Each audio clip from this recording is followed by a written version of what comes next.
கிறிஸ்துவுக்குள் பிரியமானவர்களே, இந்த நாளில் உங்களை சந்திப்பதில் மகிழ்ச்சி அடைகிறேன். விசேஷ விதமாக ஜெம் டிவி மூலமாக உங்களை சந்திப்பதில் மிகவும் மகிழ்ச்சி அடைகிறேன். இந்த நாளுக்கான வாக்குத்தத்தத்தை நாம் பார்ப்போம். வேதத்தில் வாசிக்கிறபடி ஏசாயா தீர்க்கதரிசன புஸ்தகம் 41ஆம் அதிகாரம் 10வது வசனத்தில் வாசிக்கிறேன். நீ பயப்படாதே, நான் உன்னோட கூட இருக்கிறேன். திகையாதே, நான் உன் தேவன். நான் உன்னை பலப்படுத்தி உனக்கு சகாயம் பண்ணுவேன். என் நீதியின் வலக்கரத்தினால் உன்னை தாங்குவேன். ஆம் பிரியமானவர்களே, நாள் ஆண்டவர் சொல்லுகிற ஒரு வார்த்தை, நீ பயப்படாதே, நான் உன்னோடனே இருக்கிறேன் அப்படின்னு சொல்றாரு. இந்த கால வேளையில, இந்த நாளில் எனக்கு யாருமே இல்லையே அப்படின்னு சொல்லி பயப்படுறீங்களா? ஒருவேளை டாக்டர் சொல்லியிருக்கலாம், இனி இந்த வியாதியை சுகப்படுத்த முடியாது, நீங்கள் செத்து போயிடுவீங்கன்னு சொல்லலாம். ஒருவேளை ஒரு சிலர் சொல்கிறான், இந்த கடனை உங்களால் எப்படி அடைக்க முடியும் அப்படின்னு சொல்லலாம். ஒருவேளை ஒரு சிலர் சொல்லலாம், இனி நீ அனாதையாக இருக்கிறியே, உனக்கு யாருமே இல்லையே அப்படின்னு சொல்லலாம்.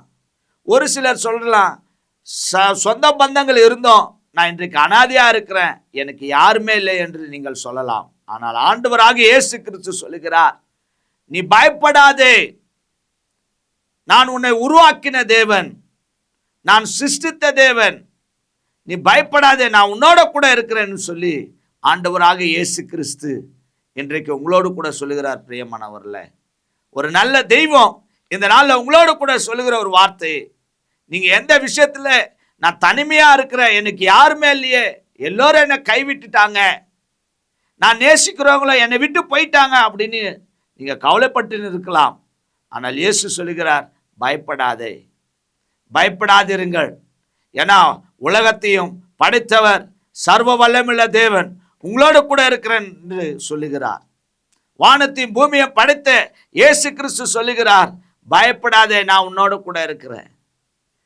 எல்லாரும் கைவிட்டாலும், உங்களை நேசித்தவர்கள் உங்களை விட்டு போனாலும், நம்ம படைத்த தெய்வம் இயேசு கிறிஸ்து சொல்லுகிறார், பிரியமானவர்களே, நான் உங்களை கைவிட மாட்டேன், நீ பயப்படாத. எந்தெந்த விஷயத்தில் நீங்கள் பயப்படுறீங்க, ஒவ்வொரு விஷயத்திலே நீங்கள் பயந்து பயந்து நீங்கள் போயிருக்கலாம். ஏதோ ஒரு பயம் உங்களை ரொம்ப கவலைக்குள்ள ஆக்கியிருக்கலாம்.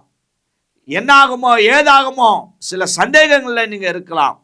ஆனால் ஆண்டவர் சொல்லுகிற ஒரு வார்த்தை, பயப்படாதே என் மகனே, என் மகளே, பயப்படாதே என்று ஆண்டவர் சொல்லுகிறார்.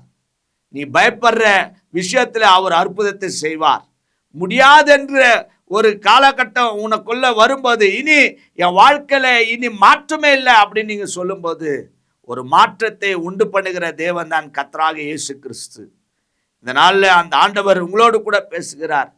நீங்க எந்த விஷயத்துல பயப்படுறீங்களோ, கர்த்தர் உங்கள் வாழ்க்கையில் அற்புதத்தை செய்வார். இந்த நாளில் கர்த்தர் பேசியிருக்கிற இந்த வாக்குத்தத்தம் ஆண்டவர் சொல்லுகிறார், பயப்படாதிருங்கள், அவர் உங்களோடு கூட இருக்கிற அப்படின்னு சொல்றாரு. நம்ம எல்லாரும் கண்களை மூடி ஜெபம் பண்ணுவோம். இந்த வேளையில் கர்த்தர் உங்களோடு கூட பேசியிருக்கிறார். நீங்கள் இருந்த இடத்துல இப்பொழுது முழங்கால் படிட்டு ஆண்டவரை நோக்கி, இயேசுவே, என் வாழ்க்கையில் இந்தந்த விஷயத்தில் நான் பயப்படுறேன், எனக்கு ஒரு தைரியத்தை தாங்க அப்படின்னு நீங்கள் கூப்பிடும் பொழுது நிச்சயமாக உங்களுக்கு தைரியத்தை தருவார். பயப்படாதிருங்க, உங்கள் வாழ்க்கையில் அவர் அற்புதத்தை அவர் செய்வார். பயப்படுற யாவருக்கும் அவர் கூட இருக்கிறாருங்க. ஆகையினால கண்களை மூடி ஜெபம் பண்ணலாம். இந்த வேலையில் எந்தெந்த விஷயத்துக்காக நீங்கள் பயப்படுறீங்களோ இன்றைக்கு சொல்லுங்க, ஏசப்பா, இந்த பயத்தை என்னை விட்டு நீக்குங்க. ஆண்டவரே, என் பிள்ளைங்களுக்கு குறித்த ஒரு பயம் இருக்குது, என் குடும்பத்துக்கு குறித்த ஒரு பயம் இருக்குது அப்படின்னு நீங்கள் இருக்கிறீங்களா? இன்னைக்கு ஒப்பு கொடுங்க. ஆண்டவரே, இந்த பயத்தை எனக்கு நீக்கி போடுங்கன்னு சொல்லி இன்னைக்கு ஒப்பு கொடுங்க. நம்ம எல்லோரும் இந்த வாக்குத்தத்தத்தை எடுத்துக்கொண்டு ஜெபம் பண்ணுவோம். கண்களை மூடுவோம். எங்களை அதிகமாய் நேசிக்கிற நல்ல தகப்பனே, இந்த ஆசீர்வதிக்கப்பட்ட வேலைக்காய் ஸ்தோத்திரப்பா. இந்த நாளில் கர்த்தாவே, அப்பா, இந்த நிகழ்ச்சியை பார்த்து கொண்டிருக்கிற ஒவ்வொரு பிள்ளைகளுக்காக செபிக்கிறேங்க கர்த்தாவே. அப்பா ஆண்டவரே, யார் யார் என்னென்ன கஷ்டங்களை இருக்கிறார்கள் என்பதை நீர் அறிவீர் ஆண்டவரே.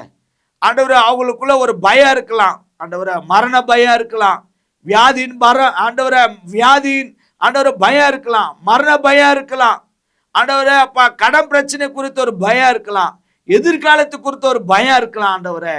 ஆனால் நீங்கள் இன்னைக்கு வாக்கு கொடுத்துருக்கிறீங்க, பயப்படாதே என்று சொல்லியிருக்கிறீங்க.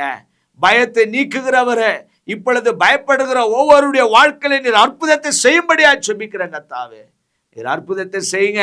அவர்களுக்கு இருக்கிற அந்த பயத்தை நீக்குங்க. அந்த பயத்தின் ஆவியை நீக்குங்க ஆண்டவரே. அப்பா ஆண்டவரே, ஒவ்வொரு ஆண்டவரே அப்பா ஆண்டவரே காரியத்தை குறித்து ஆண்டவரை பயப்படலாம் ஆண்டவரே. அப்பா ஒவ்வொரு ஆண்டவரே சூழ்நிலையில பார்த்து அவர்கள் பயப்படலாம் ஆண்டவரே. அப்பா நீங்க பயப்படுவருடைய வாழ்க்கையில அற்புதத்தை செய்யுங்க. வேதத்துல வாசிக்கிறோம், அநேகருடைய சாட்சியை கேட்கிறோம் ஆண்டவரே. அப்பா பயப்பட்டவருடைய வாழ்க்கையை நீங்க ஆண்டவர் அற்புதமாய் மாற்றி அவர்களை உயர்த்தி ஆசீர்வதித்து இருக்கிறீர் ஆண்டவரே. அது போல இந்த நிகழ்ச்சியை பார்த்து கொண்டிருக்கிற அன்பு சகோதரர் சகோதரிகள் ஆண்டவரே, தாய் தகப்பனுடைய வாழ்க்கையில கர்த்தாவே ஒரு அற்புதத்தை செய்யுங்க அப்பா. அவங்க பயப்படுற அந்த பயத்திலிருந்து விடுதலை ஆக்குங்க. அவங்க வாழ்க்கையில ஒரு அற்புதம் நடக்கட்டும். உங்களுடைய கருத்துல ஒப்பு கொடுக்கிறேன். ஆசீர்வதிங்க, பலப்படுத்தி கிருபை செய்யுங்க. நீர் அப்படி செய்ததுக்காக ஸ்தோத்திரம் ஸ்தோத்திரம். இயேசு கிறிஸ்துவின் நாமத்தில் பிதாவே, ஆமென்.